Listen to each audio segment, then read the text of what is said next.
சொல்லாம தெரியல சார். அன்னை வேளாங்கண்ணி ஸ்டுடியோஸ் ப்ரொடக்ஷனில் நான் நடிக்கிறேன் அடுத்த படம். ஸோ சூர்யா சார் கிட்ட நான் வந்து அவர் சொன்னார், இல்லை சார் சேர்ந்து பண்ணுவேன் சார். கண்டிப்பாக சார், நான் வந்து உங்களுக்காக நான் என்ன வேணாலும் பண்ணுவேன். இன்ஃபேக்ட் எனக்கு வந்து உங்கள் படத்தில் நடிக்கிறதுக்கு எனக்கு சம்பளம் கூட வேணாம் சார். அந்த மாதிரி ஒரு ப்ரொடியூசர் அவர் நீங்கள் அந்த படம் லாபம் வரும்போது நீங்கள் கொடுங்க சார்.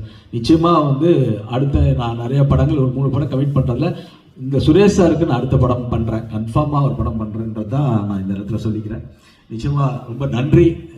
நீங்கள் வந்து எல்லாருக்கும் பத்திரிகை மீடியா நான் சொல்கிறது என்னென்னா, ஒவ்வொரு படமும் நீங்கள் அவ்வளோ என்கரேஜ் பண்ணுறீங்க. எல்லாமே சக்ஸஸ் வந்து உங்கள் கையில் தான் இருக்குது. ஃபஸ்ட்டு இப்போ தேட்டராக மாறிடுச்சு. தேட்ரு வந்து அதுக்கப்புறமா தான் அந்த தேட்டர் நல்லா ஓடினதுக்கப்புறமா தான் ஓடிடிகள் வராங்க, டிஜிட்டல்ஸ் வராங்க, எல்லாருமே வராங்க. அதுவே வந்து ரொம்ப இன்ஃப்ளூயன்ஸ் பண்ண வேண்டியதாக இருக்குது, எல்லாமே இருக்குது சார். கரெக்டான ரிலீஸ்க்கு மட்டும் நம்ம வந்து உட்காந்து போராடுவோம் சார். இங்கே பேரரசர் இருக்காங்க, எல்லா டைரக்டர்ஸ் இருக்காங்க. இதை வந்து கரெக்டாக அந்த ரிலீஸ் வந்து கரெக்டாக சார். ஏன்னா ஒவ்வொரு படங்களும் வந்து தேட்டர் போது எனக்கு இந்த படத்துக்கு ஒரு பெரிய லேபிள் தேவைப்படுது சார். அந்த லேபிள் அந்த மேடையில் உள்ளவங்க எல்லாரும் இருக்கணுன்றது என்னோட ஆசை சார்.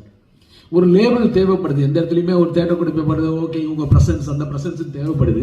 பட் சில பேர் இந்த இண்டஸ்ட்ரியில் என்னவா இருக்காங்கன்னா, எல்லாருமே வந்து ஒரு லேபிள் வேணுன்றதுக்காக வந்து அவங்கெல்லாம் வந்து இந்த மாதிரி நல்ல படங்களை மதிக்கிறதே கிடையாது. அவங்க கான்சென்ட்ரேட் பண்ணுறதே கிடையாது. ஒரு நல்ல கண்டென்ட்டை கொடுத்தா நீங்கள் எவ்வளோ பணம் தருவீங்கன்னு அவங்க படத்தை ரிலீஸ் பண்ணுறதுக்கு, படமும் நம்ம எடுத்து படத்தை ரிலீஸ் பண்ணுறதுக்கும் ஒருத்தங்கிட்ட காசு கொடுத்து அந்த நிலைமை சினிமாவில் வரவே கூடாது. தயவு செஞ்சு இந்த மாதிரி படங்கள் வந்து ஓடணும். அது ஓடுறதுக்கு இண்டஸ்ட்ரியில் உள்ள எல்லாருமே ரிலீஸ் அன்னைக்கு ஒரு ஆஃபீஸில் உட்காந்து நம்ம வந்து அந்த படத்தை ரிலீஸ்க்கு நம்ம எவ்வளோ தூரம் சப்போர்ட் பண்ணணுமோ. பேரர் சார் இருக்காங்க, பொன்ராம் சார் இருக்காங்க. சார் நீங்கள் உங்கள் டியூட்டோ இல்லை உங்களுடைய பேட்டிகளோ உங்களுடைய விஷயங்களோ, எனக்கு பேரர் சார் எப்படி அக்யூஸ்டுக்கு எனக்கு மிகப்பெரிய ஒரு சப்போர்ட்டாக இருந்தாரோ, அது மாதிரி இந்த படத்துக்கும் எல்லாரும் நம்ம சப்போர்ட் பண்ணி இந்த படத்தை மிகப்பெரிய ஜெயிக்க வச்சா கண்டிப்பாக இண்டஸ்ட்ரி வந்து இந்த மாதிரி ப்ரொடியூசர்ஸ், சுரேஷ் சார் மாதிரி ப்ரொடியூசர்ஸ் நிறைய படம் எடுப்பாங்க. ஜெயவேல் மாதிரி ஒரு நல்ல இயக்குனர் மிக பெருசாக வருவார். அவருடைய ஒரு போராளி, எனக்கு ரொம்ப பிடிச்ச ஒரு இயக்குனர். எனக்கு வந்து இந்த படம் வந்து கரெக்டாக வந்துன்னு சொல்லி எனக்கு குத்தம்பாக்கத்தில் ஷூட்டிங்லாம் வந்து நிற்பார். சார் எப்படியாவது சுரேஷ் சார்ட்ட பேசுங்க சார், இது வந்து நிற்கணும் சார், ஒரு சின்ன பிரச்சனை வரும்போது. அப்படி வரும்போது தொடர்ந்து விஜய் எல்கே விஜயும் இவரும் வந்து தொடர்ந்து என்னை கூப்பிட்டுருக்காங்க.